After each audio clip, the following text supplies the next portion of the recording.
Hello, I'm your host, Carmen Maldonado Blar, and this is Desde el Origen. Today, we're going to talk about stress. And stress is something that permeates in our daily life that could come from situations like traffic jams and running late and many things that can trigger a response that could considered be stressful.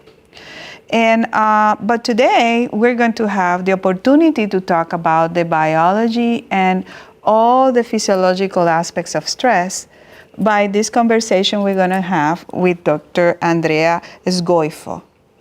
Dr. Sgoif is professor of physiology and coordinator of the Evolutionary and Functional Biology Unit, Life Sciences and Environmental Sustainability Department at the University of Parma.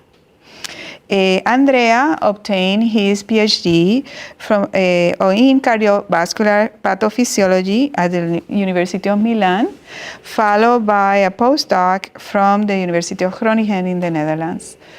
And after that, he was recruited at the University of Parma, that he has been since then, where he received several prizes in international conferences and has dedicated his life of understanding what is stress and what are the neurological and biological bases of stress. So, in particular, this phenomenon, when we look at stress, we can examine it from different perspectives.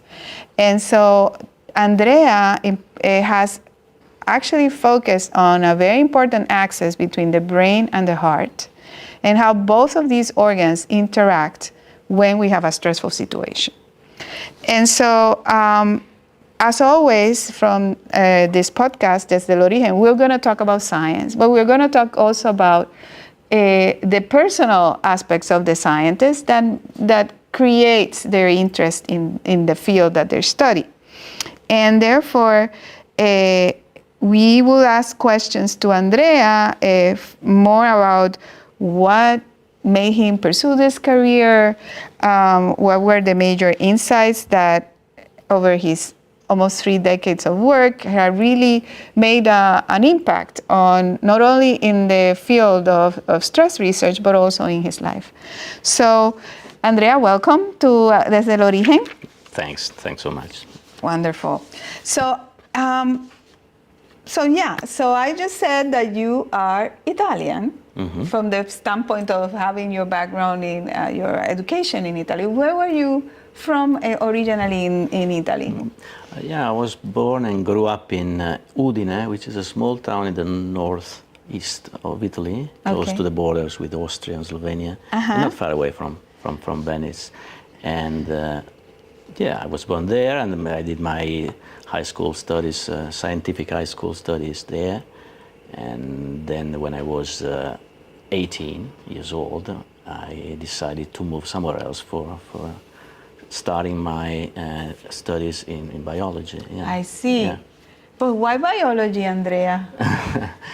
Well, I have to say that I have been always interested since I was a child in animals, animal behavior. I had the luck to be able to spend many long summer times in the countryside, close there, and there were plenty of animals there. And I do remember that when it came to receive a gift for a birthday, for Christmas time, I was always keen to receive books on animals. I had a big collection of books of animals when I was a child. Yeah. Interesting. So that was probably the very start of my biological interest, so to say. Yeah. I see. But did you consider to become a veterinarian, a doctor of animals, or something like that? Probably I was really keen for research, because I was looking them, following them, trying to figure out what were they doing. So behavior, in a way, was my main interest at that time. Yeah. In biology. Okay, so behavior, as we both know, is one of the most complex phenotypes that, because definitely. You have it's polygenetic, because you have all these genes interacting, so it will yield some behavior that is in response to your environment. Yeah, So yeah. we behave differently depending on the setting, obviously. Yeah, yeah. And so that is very interesting. So I imagine you were like pretty intrigued of Yeah. how, you know, situations can change and the behavior can change as well. Yeah. I have to add, if I can, that was not exactly the wish that my parents had when it came to make the decision, because my father always told me I should have go for law studies. Law, okay. Because I was good in humanistic things, let's say, at school. And my mother said, why don't you also study for becoming a medical doctor like your father? My father was a cardiologist. But then I was really quite on that since that time. So what I did, maybe we can talk about that later if you wish, but my decision was to follow that direction, because also there was a famous professor, which was a renowned scientist internationally as an ethologist. Yes. But he was also very good one in divulgating science. So he was all the time on TV programs talking about behavior. And so when it was time, I said, I wanna talk to this man, if possible. At those times, there was no email, so I wrote him a letter. Yes. And he answered me kindly within a couple of weeks. So I decided I catch the train, and I went to Parma, which is about 5 hours train from Udine. I went there because I wanted to listen from him whether there were chances to do something similar to what he was doing. And actually what happened was that I went there on my own, and I went to this appointment with him. I talked to him for an hour, and as soon as I came out, I went to the secretary of the university there, and I subscribed myself to biology. Wow, that was that impressed. You got so impressed. And also I had the chance and the luck to find a place to stay in Parma on the same day. On the same day, I went to a sort of college for international students, and there were still rooms for left. And I said, okay. And I booked my room for the first year. And then I came back to Udine, and my parents asked me, so what happened? I said, nothing. I just registered to biology. I will live in Parma. I said, what? that's how it really went. How it went. And then they were okay with that. Because as a matter of fact, they always thought that. And this is always the case, I believe. One has to do what really moves him or her inside. Yes. And forget the people saying, well, you will not have any chances on that field. If one has a strong motivation on one field, he has to pursue it, I believe. Yeah, of course. That is, I think, for us scientists, that internal incentive. You know, it really makes a difference and when I ask this question, why would you became a biologist or a chemist, the argument will start in something that was inside of you, something that really made you question things, and it's a common denominator among us scientists. Yeah, you're right. I also think so. Yeah. Absolutely. No, because not everybody is asking these questions. I mean, they may question things in their lives, but not the way scientists address challenges or address ideas that we need to develop. Yeah, absolutely. So there's something to say about the inquisitiveness of our profession, which is great. And so then this is the path. You come from your hometown, you go to Parma, you finish your master's there, and then you do your PhD. What was the topic that you decided to do your PhD on at the end? Well, the topic of my PhD was the way our body, our physiology reacts to challenges of different kinds in an animal model, in animal models, in rodents, basically. And especially as far as the physiological issue is concerned, it was more oriented towards cardiovascular physiology. I see. Because my PhD, as you said, was on cardiovascular pathophysiology, yeah.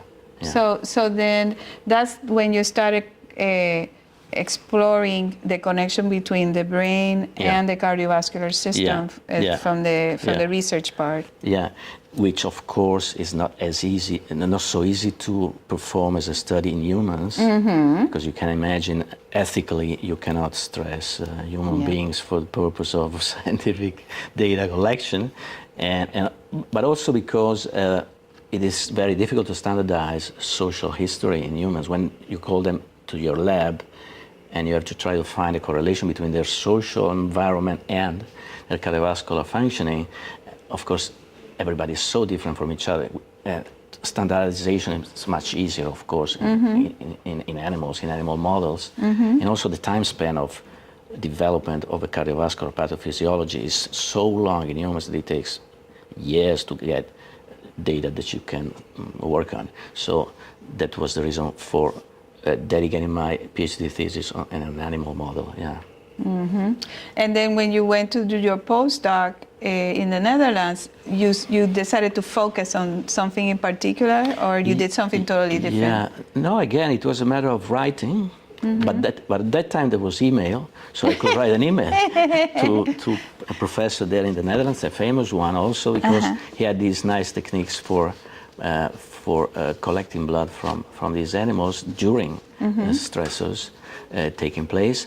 And also, at that time I started developing the idea that I should have considered as proper environmental challenges the social ones, those which are due to the interaction with conspecifics, because this, of course, has also good translational possibilities for human beings. Yes. And rats are a very social species. Yes, of course. And they're a complicated social organization. So my project there was to study what happens to the heart, what happens to the hormonal system when these animals do face contests or fights for territorial reasons, for reproductive opportunities. I see. So that set up that foundation for you to start asking questions, obviously, about stress and from different perspectives using animal models, of course.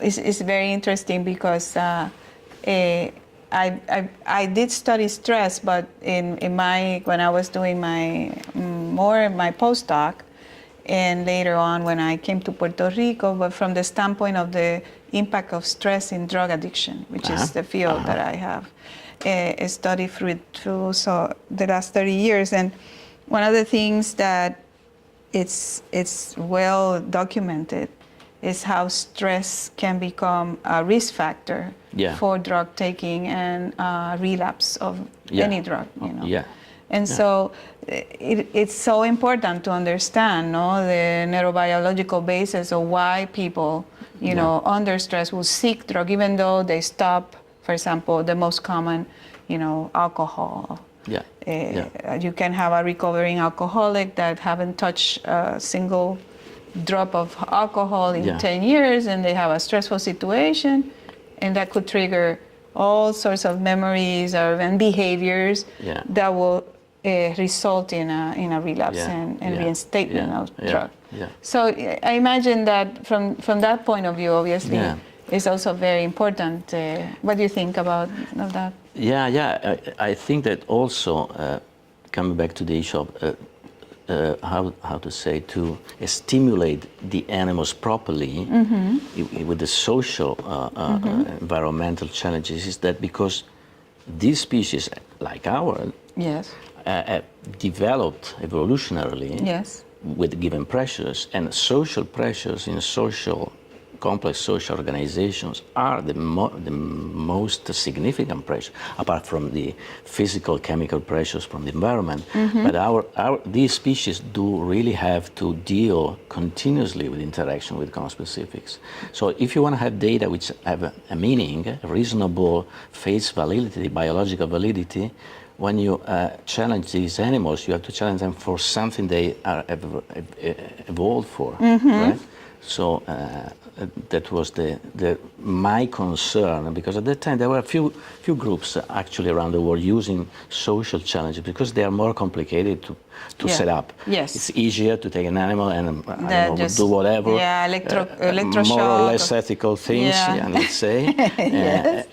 which at the end don't have translational value. Exactly. So your idea that when we create animal models that really relate to what is happening in the setting, that really can have some evolutionary value. Yeah. So then we can make correlations, especially through behavior.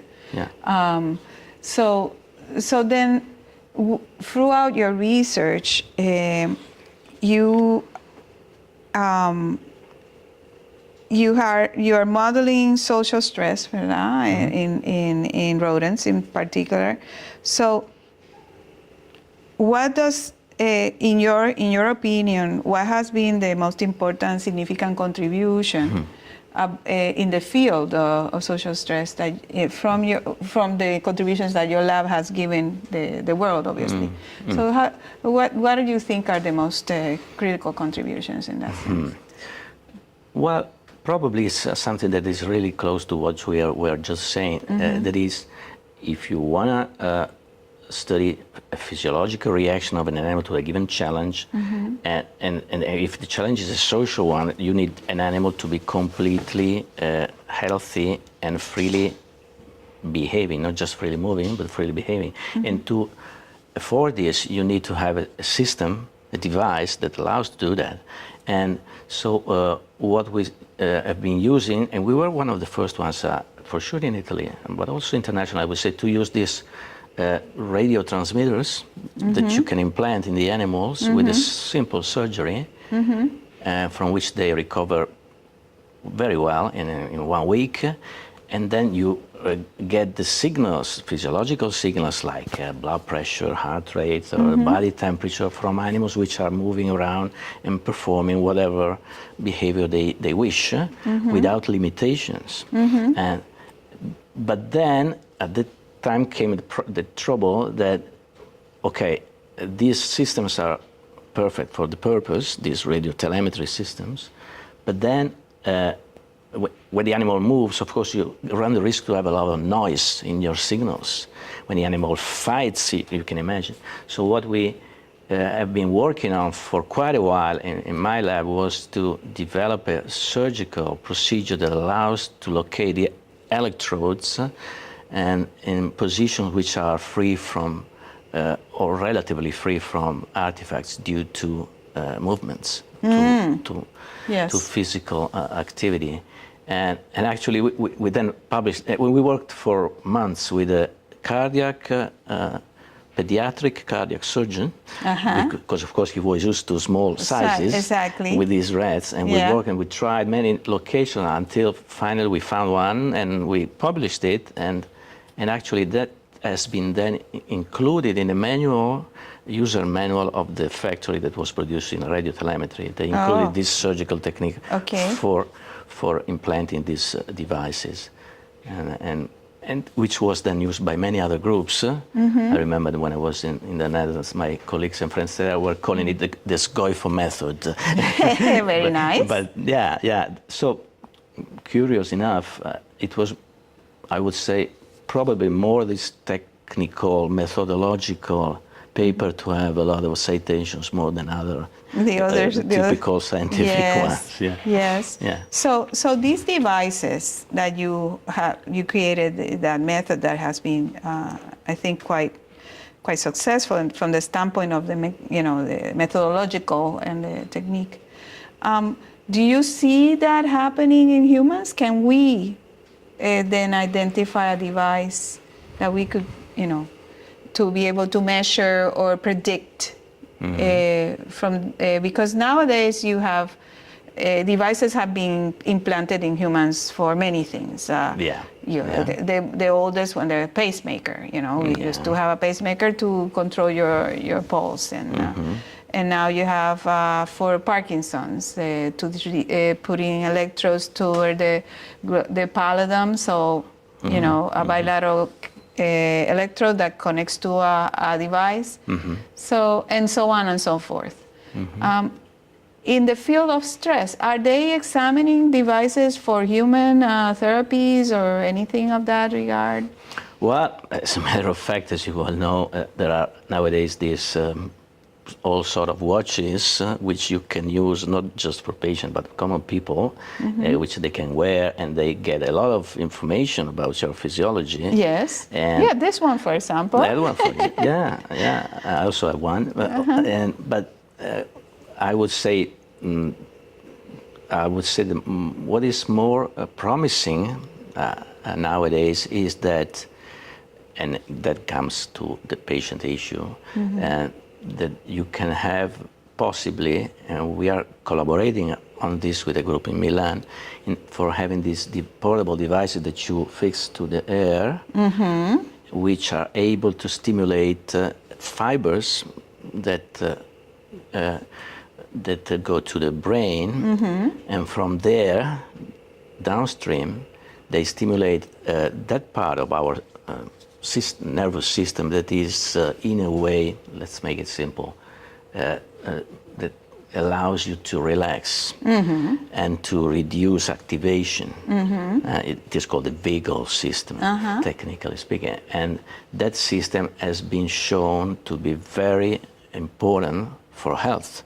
If it's not working properly or sufficiently, then you can run elevated vulnerability to many different kinds of pathologies, yes, not just cardiovascular ones, because it has been shown that there are reductions on the activity of this part of the nervous system in different pathologies, ranging from metabolic diseases like diabetes up to psychological, psychiatric diseases like depression or anxiety.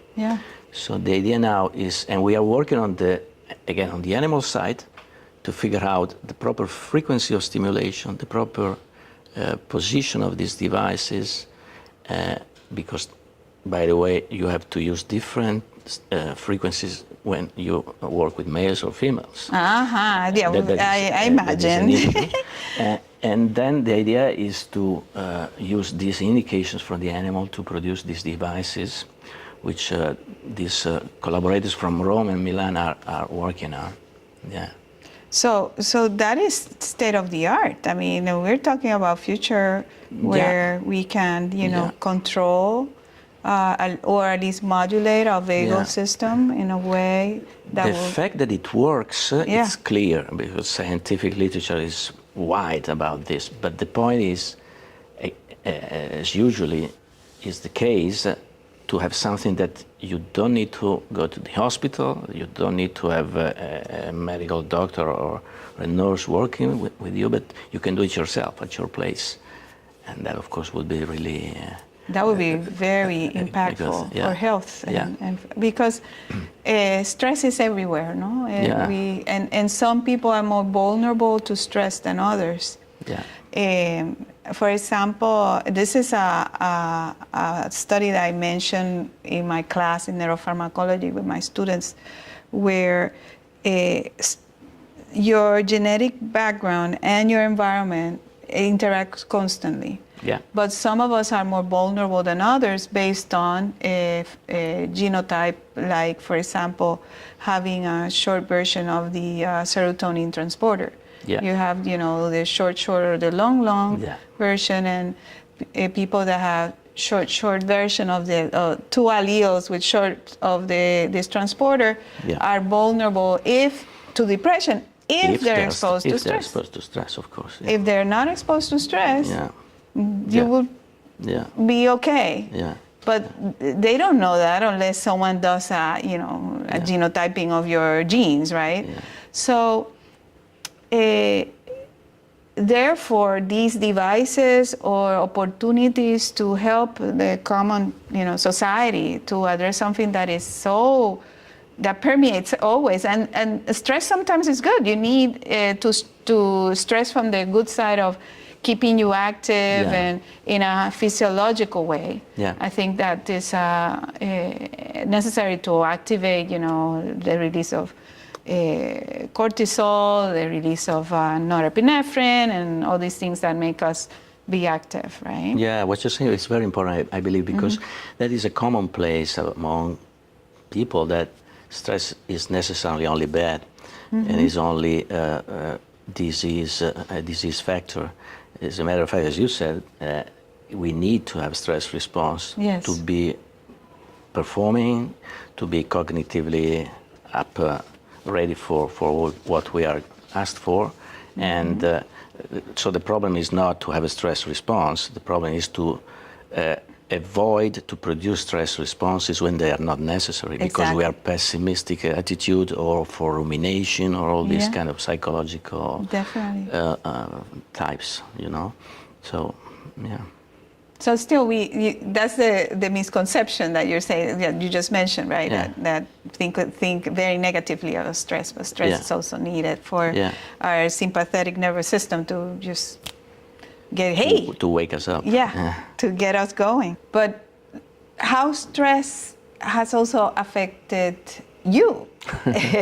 Like, is there through your career a particular stressful moment that you still remember that was something that impacted you, for example, and how you managed it too? Oh yeah, I do remember well. That was when I came back from my experience abroad in the Netherlands, where I could really dedicate myself to what I liked so much. And when I came back to my original department in Parma, because meanwhile a position came out, so they called me when I was, and I said, if you wish to take part to the competition, there is a position. I said, oh, that's fine, that's great. And I took that position as a beginner, as an assistant professor. But then when I was back, I realized I don't have anything here of what I need to keep on pursuing my interest, scientific interest. So I had to start from zero, totally. So the lab now that is called Stress Physiology Lab, I funded it. I funded it when I came back, and it took me quite some efforts. There was nothing, no animals, no cages, no rooms, no money, and so that was a stressful moment, because I said, will I manage to do this? And I worked very hard on that direction, and then the year 2028, it will be the 30th anniversary of foundation of that lab. So, wow. So yeah, that was a difficult moment. Yeah, of course. Yeah. When you start setting up your lab, it's always very challenging and stressful. Yeah. Because there's so many, you have all these ideas, but you want to start right away, but you still need the equipment, the materials, the students. Yeah. Who was your first student? It was a master's student, or? No, I remember. Undergraduate? I had students which were Master of Science students. Okay, yes. Yeah. And I remember, when I just came back from the Dutch experience, there was a girl who was waiting for me to come back, because they had been telling her that I was supposed to be her mentor for her thesis. Oh, okay. So she didn't know me. So she said, well, let's see. So I came back and said, this girl is going to start her Master of Science thesis with you. I said, okay. So that's why I remember very well, because I didn't choose her. Exactly. She didn't choose me either. we found each other. But she did a good job, very good job. Wonderful, very wonderful. Good job. She's working in a pharmaceutical industry, Glaxo. In Glaxo, yes. Yeah, so it's doing very well. Yeah. So then you had students throughout, always had your students. And so what would you tell students now about what it takes to be a scientist? What it takes to be a scientist? Well, I would refer again back to what I said before, to follow their own passions. If they feel that they really have them rooted inside them, that's for sure. And then you have to not to be shy to go to the teachers, professors, and ask them, because they are there for that reason. Sometimes, I don't know whether it happens here too, but in my country it happens that sometimes they are too shy to go to the professor, to his office, and ask him about their curiosities, or to get suggestions on how to move in this field. But they have to do it because it's the most correct and proper thing to do. And professors are supposed to be there also for that. Yeah, they're a mentor. They come a lot to my lab, to my office, because I think it's my duty to be there, and it doesn't cost anything to me to tell them what it is my impression on their questions, on their suggestions, or on. So I think that is another thing that they should do. And of course, the scientific career is not a quick one, right? It's not something that you get easily to a top position, so to say. Yes. It takes some efforts, but again, if somebody has the strength of his passion, then it's not so difficult. Yeah. So you think that one of the let's say strategies that will get you places is to be more assertive. Yeah. And Yes. and lose your shyness. Yeah.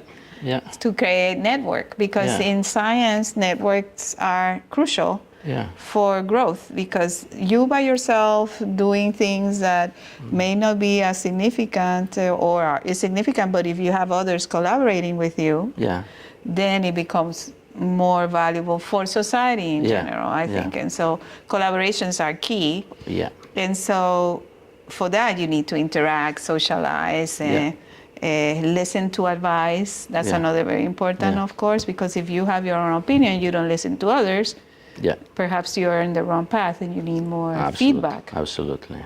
Yeah. And so I think that that's a great advice for students. And then try to have them think for themselves, but at the same time be their own motivator and, I guess, a promoter of their needs and interests. No? Yeah. As we say when we study social studies, social interactions are stressful, but they can be also very supportive. Yes, of course. So we, for example, realize that some changes that we observed in the physiology of the animals after we stressed them socially, we could reverse them by allowing them to afterwards be included in a favorable social environment. And those data are also very interesting, according to me. So if an animal comes from a bad experience but then does not go back to isolation, but back to a familiar group, then those changes that have been measured can be reversed pretty well. So social is supportive so also. It's very supportive, of course. Of course, that's why cultures that are very collectivist, that we do tend to fare much better than cultures that are very individualistic. And I think that is also something that is also important for us to understand why some psychiatric pathologies can happen in different cultures, that you say, well, why this group is more vulnerable to others? Well, look at how they socialize. And so that's also important. And so now that you continue with your lab and in your future studies, which I imagine will be many, but is there any one, and we discussed about the devices. Is there something, other projects that you're focusing on lately in your lab for the future? I am focusing, I should say, to be very honest, that my collaborators are more focusing, because as I always say, at my age, after a given number of decades of research, I can be more how do you say, facilitator of the younger ones than myself having such incredible new ideas. It is scientifically proved that we are productive, really productive scientifically up to 50 years old or so. Afterwards, it's more experience and helping the other ones to. But anyway, there is a brand new, I would say, field of interest in my lab, which is related to the well-known relationship that is nowadays so popular between the brain and the gut. The fact that our microbiota is not just good for the wealth of our gastroenteric system, but also it is very clearly interacting with our brain. I mean, bacteria do produce neurotransmitters which can travel back to the brain, and the brain can control directly the gastrointestinal systems. So it's a field of investigation which is really getting day by day stronger and stronger, and very interesting, especially also in terms of clinical applications. Clinical application, absolutely.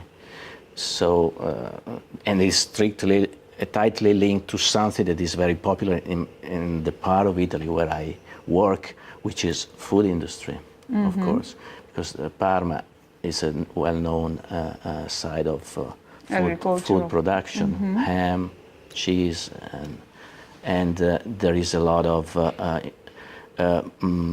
how to say financing on that kind of research in my university.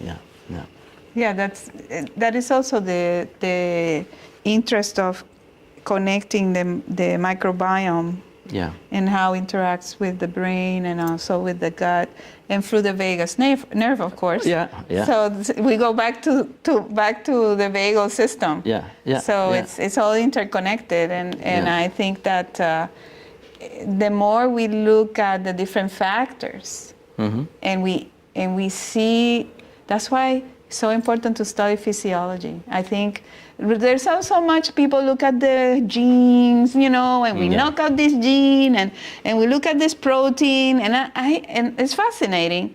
But at the end of the day, the question is, okay, you have that protein, but that protein is in what? In an organism, and this organism has a physiology, and it has organs that connect through the biology. So we cannot just separate. The ultimate scope is to allow an organism to behave, right? Exactly. Back to ethology. Exactly. If you don't eat, if you don't reproduce yourself, I mean, it's all these molecules are for what? Exactly. Exactly. No, and I don't want to, of course, we are here desde el origen, and desde el origen means from the origin, right? So the origins are cells, but the cells create an organism, and for us, understanding organismal biology is crucial to understand behavior and to understand society and how we interact with our environment. And so I try to always remind our students that they are looking at the little thing,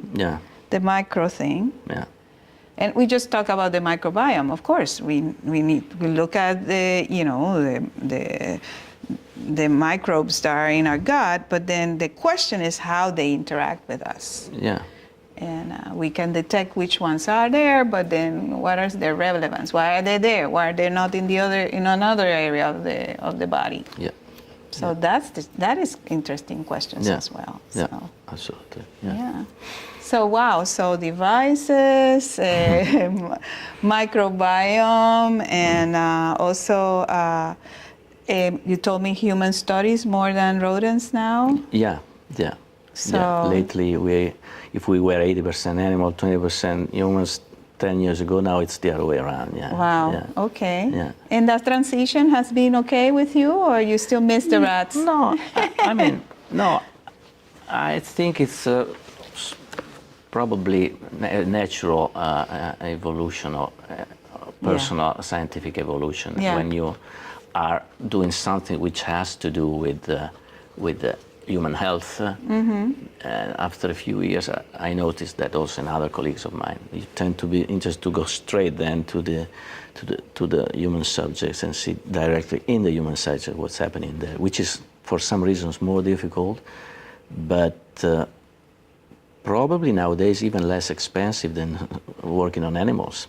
Because of the roles that proper roles. Nothing to say about that, but I always make this consideration with my students. Nowadays, it's really much less expensive to study humans than animals. Wow. So, of course, with all the limitations that you can imagine, ethical ones, but anyway, So that's great, Andrea. Thank you for being with us. My pleasure, my pleasure. And we look forward to seeing your published work in the future. Okay. And once again, thank you for being in Desde el Origen, and we'll see everyone on our next episode. Desde el Origen is supported by the U.S. National Science Foundation through the eRISE program, award number 2435987. The opinions shared here are our own and don't necessarily reflect the views of the foundation.